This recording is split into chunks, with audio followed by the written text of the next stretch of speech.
Hey, ladies and gentlemen, welcome to another episode of Explode Your Expert Business Show. And today I have a special guest, the one and only Linda Sage with me. And we're going to talk about how she raised her fees, how she booked, I don't know, how many publications she got featured in after our Profile Builder Challenge, and what she had to do to make it work. Because I often say, when we work with our clients, we can provide the strategies, but ultimately they are doing the work. So this is a way to explore the strategies that we have provided, and as well what actually Linda had to do to make them work. If you have any question, also feel free to ask any question if you're watching the live interview.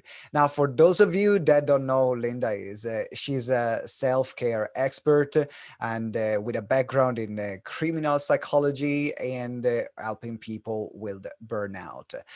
Now, Linda, welcome to the show. Thank you so much, Simone. It's great to be here. All right. So, first thing first, tell us a bit more about you and your background. What got you to this point? Oh, I spent many years behind bars, but luckily that every day they still let me out. So that was a So you were. I was like, okay, I didn't know this about you. I mean, I knew that. and just dealing with the biggest types of criminals in the UK, but also having a life. I had a daughter on the autistic spectrum. My parents were elderly and ailing, and looking after them and fighting the system, the medical system for my parents and the educational system for my daughter. I ended up having a big burnout in 2005. I mean, the bottom, the pits, suicidal, everything. So it just all got, even if I knew all the information, which I knew, and this is the problem with most healthcare and key workers, you know the information, but you don't actually do it. You just think, oh, I'm okay, I'm fine. And it builds up to the point where it gets to explosion. So trying to prevent that now, and especially in the climate we live in, because they're all so important to everybody now. Well, the work that you're doing is absolutely crucial, in particular, as you mentioned, in the times in which we are living in.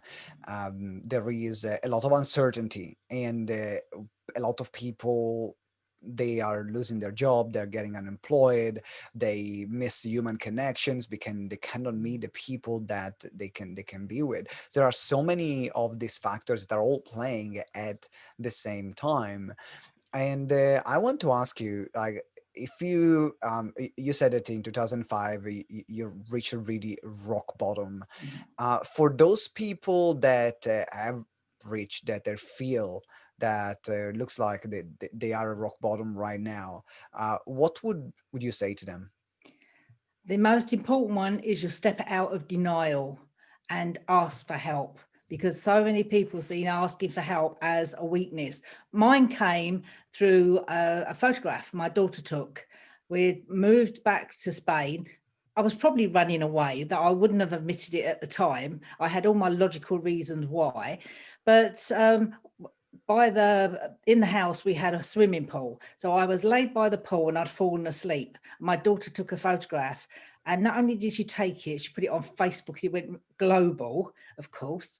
And when I saw it, I didn't even recognize myself.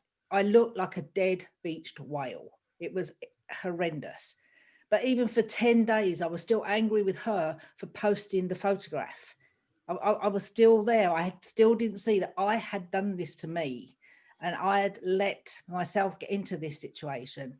And then it was 6 years to come out of it again before I worked back in psychology. And it took me 11 and a half years to walk back into a prison again.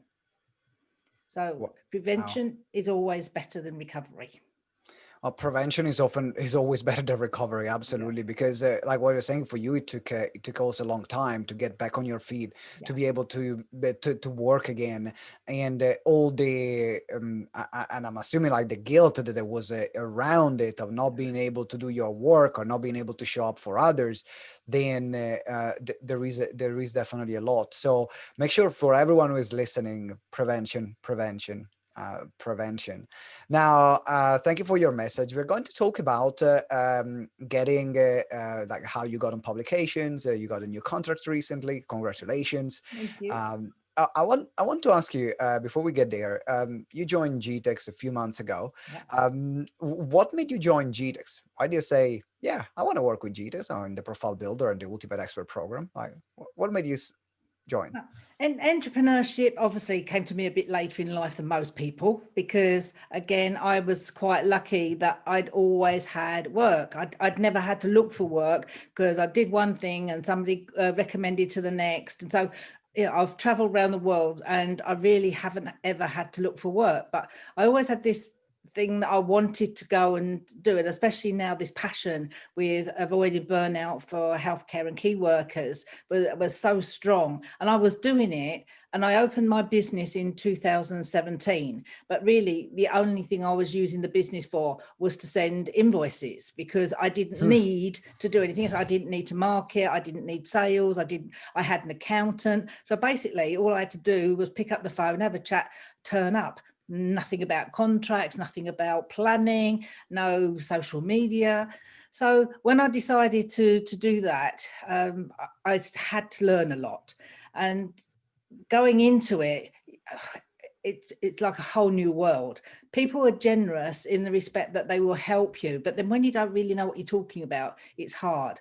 So although I've been doing loads, I never had a focus. So you know, when you get to the stage, you think, oh, I know there's something missing, but you don't know what it is, because you don't know what you don't know. Yep. And we'd met previously through other things, and I saw how you'd been bubbling and moving on. And when the profile challenge came up, I just thought, yes, because I know I can write, because I'd already written the books and had articles done. I've had columns in newspapers myself, so I knew I could write. I dragged my feet a lot doing the videos, because I didn't like the video side of it. Radio, because I've always been on radio, and I've got 2 radio shows with East Leeds FM. So that was no problem. So it sounded a good fit. When I started, I was probably very naive, because I didn't know you well enough. I'd met sort of Michelle previously as well, but little did I know when you worked, you really work. Because when we started the challenge, it was like, okay, it's only, it's only half an hour meeting, or an hour meeting, but it's like 4 hours homework. Mm-hmm. To really get into what you pack into the time when you're live, to really unpack it and go into it and do the task you're set to do. And me, if I'm in something, I'm in it. Yeah. So it was a question, right? If you tell me to do X, Y, and Z, I'm going to do X, Y, and Z, and I'm going to do all of it. And it took me about 4 hours a day. And at the time, I was still working, going back into the prison, and so we were, there was still a lot going on, and but it was worth it, because it started giving me the concept of because I was getting out there before, but I had no focus, and going through and doing that focus, and this side, this is what has come, because I've actually got a pathway and I know exactly where I'm going and what I'm doing.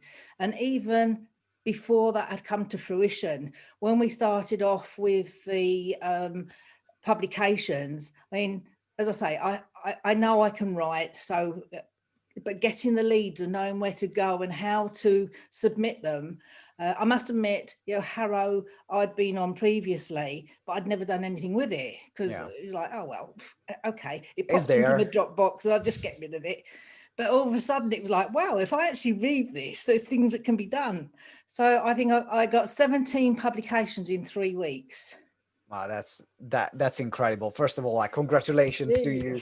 And it takes it takes time. It takes work to build that traction. Yeah. And that's also why you got the results, because you decided to commit, to put the time in, to follow the process, and then you got the results. So a lot of people, they see, oh, I need to put a few hours in, I'm not going to do it, and then complain they don't get the results. And I'm like, well, that's on you. that's new. The tools are there, the strategies are there, but you need to put the time in. Yeah. So I want to know, like, how does, what are some of the things that you are doing regularly or that you've done as well to get in some of those publications? What are some of the best practices that you found that work the most for you? I mean, Harrow was quite good in the respect I was quite interested at the time at the American And market. sorry to stop you there. If you can also clarify what is Harrow Oh, sorry, for help a people that don't reporter know it. out. So it's one of the tools that you give out. It's good for the American side.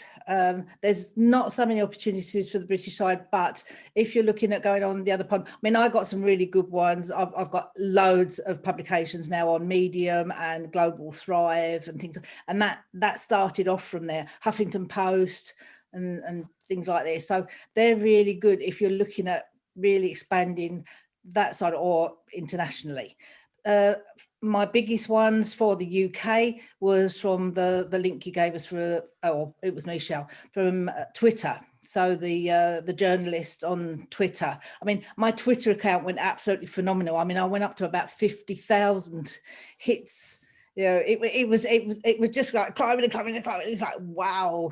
You know, so it does pick up. And I mean, even now I've got people coming to me now asking me, because I dropped back a lot, because once I got there, I pulled back on that because I knew I could do it and I wanted to move on to the videos and the other things. So it's about making those contacts. But those journalists, I still drop them an email, because I was in the Independent, the Mail Online, lots of the local ones and things like that as well. So there's lots and lots of opportunities, and just build up, you know, even on LinkedIn, when you're looking at LinkedIn and your local area, one of your best ones are getting into the local news, because if they write about you, the national see it.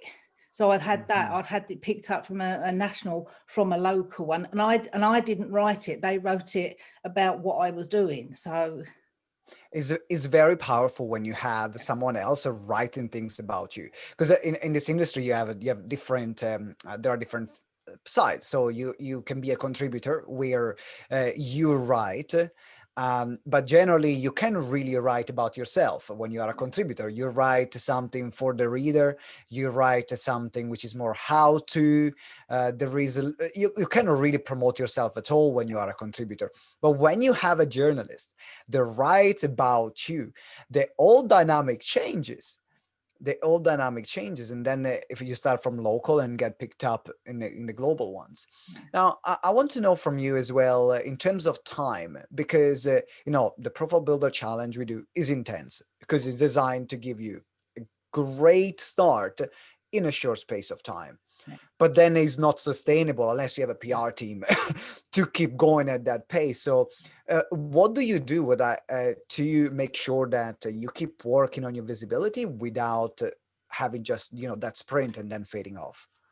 I mean, one of the biggest things I learned about this is team, and I've been told about it for a long time, and I've been putting it off, thinking, oh well, I don't do enough to have a team, you know, I've not got the income coming in because of not, you know, the team. But it's the best thing I've done. I've found some youngsters, especially now, because, you know, they're not getting jobs and things like this, and they're self-employed, you don't have to pay the earth, and they do it really well for me on social media, on YouTube, and one of them's now doing all my videos and graphics and things like this. So I wish I'd listened to that advice earlier, that you need your teams, get your teams around you, even if you're doing them on exchanges, or, you know, I'll do this for you because I can write and you can do this. And you know, so that was a big step forward for me, and I dragged my heels on that one probably too long.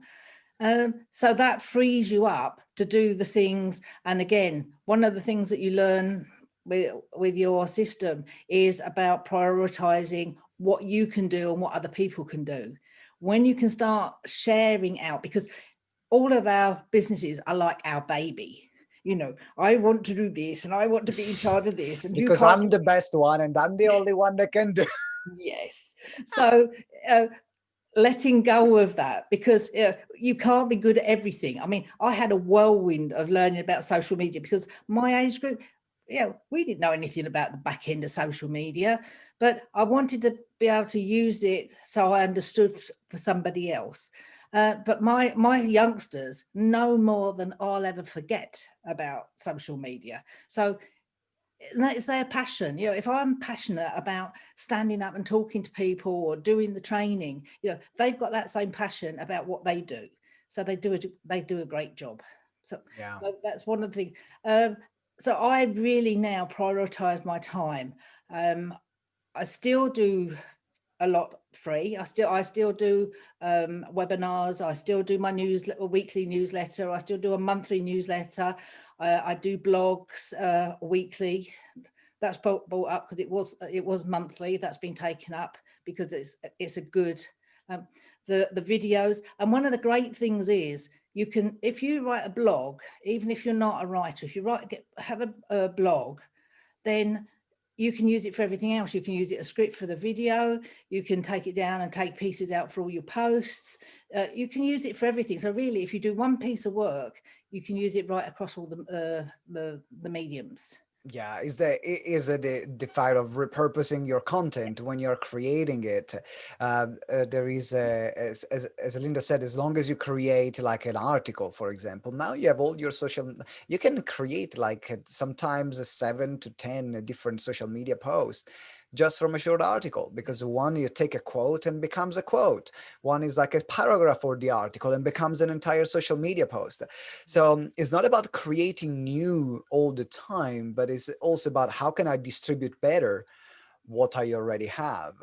And for some people are listening to this, you can even go back to things that you have written in the past and say, okay, what can I take now from here?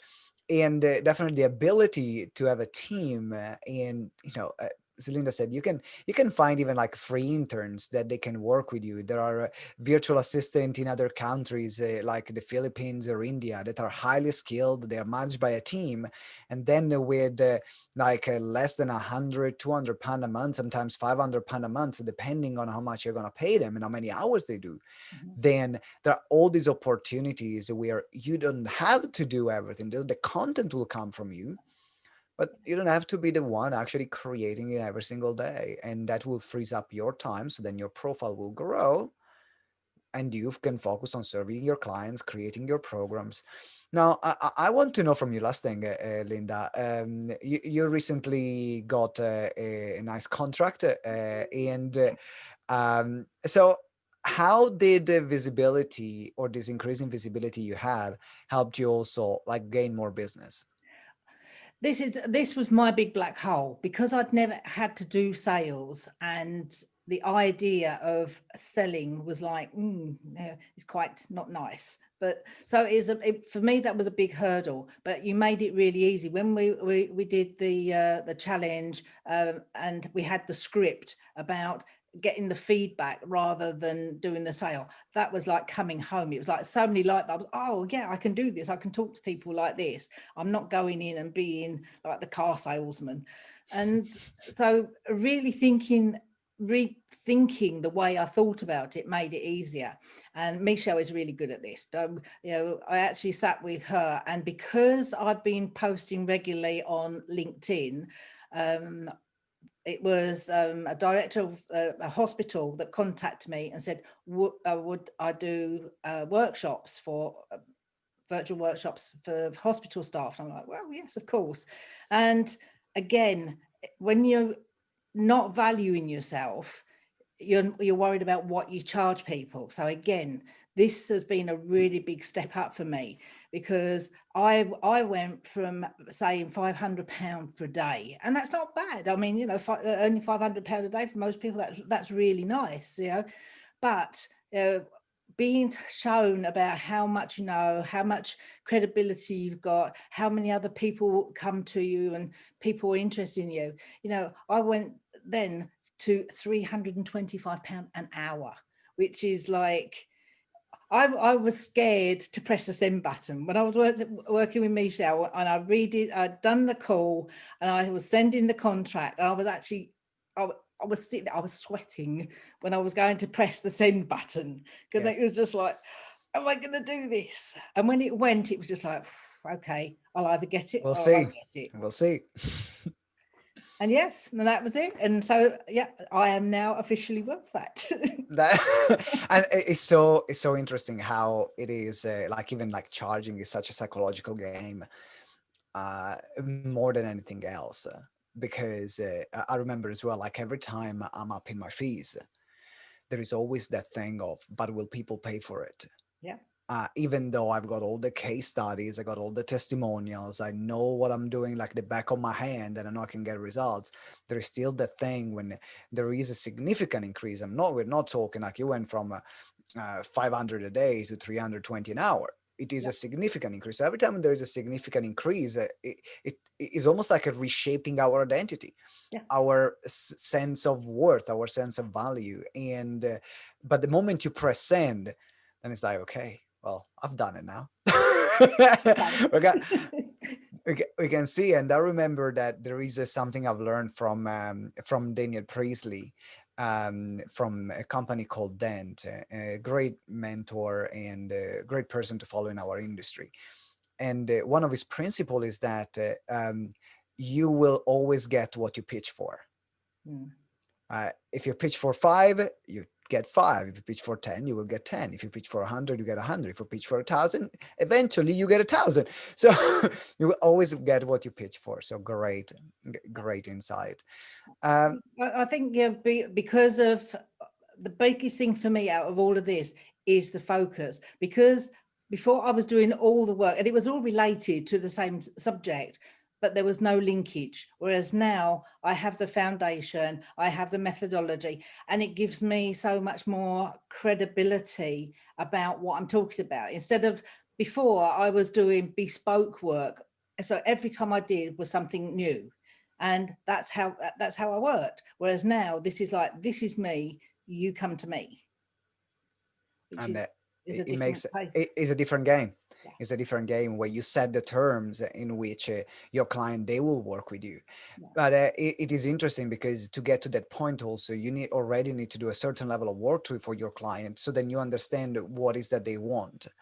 And some people say, well, I can just set up my terms of work. Well, if you're starting out, you need to get the experience, you need to understand your client. But then after a few years, you arrive to a point when you're like, I know what they want, I know what I can deliver. And then you specialize and you create your entire brand like you've done around that. But you already have the case study, you already know what you're doing, you know that you can deliver. So even the confidence that you have in delivering it makes is totally different. And that this level of positioning works incredibly well. So well done, Linda. And what I gotta say is that for everyone that is watching or is listening, Linda is someone who takes action. uh, the results happen because Linda was like, okay, I'm going to take my time. I'm going to apply what are the strategies. And then it doesn't often work the first time. So there are, you take the no's, you take the yeses, and then you move on and build it. So massive congratulations to you, Linda. Thank you. If someone wants to reach out to you or work with you, or maybe do a collaboration as well, tell us a bit more about what you have created, what some of the services that you offer, and how can people reach out to you? Yeah, well, again, coming down to this, because having your niche, because we all start off and we think, oh, what I do fits into everybody's life right across the board, but you can't market and you can't be everything to everybody. So getting the area that you work with is important. So really, I work with prevention of burnout and managing secondary traumatic stress and compassion fatigue. So within the healthcare and key workers, but of course it laps over onto a lot of other areas as well.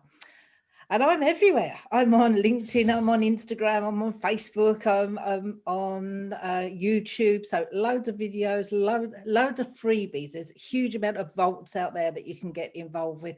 And of course, Facebook group, interactive Facebook group that you can join us as well. That's self-care is not a luxury, because that's, you have to look after yourself. And obviously the website as well, which is www.lindasage.com. all of my handles are Meet Linda Sage or Linda Sage. I keep it easy, then I can remember them.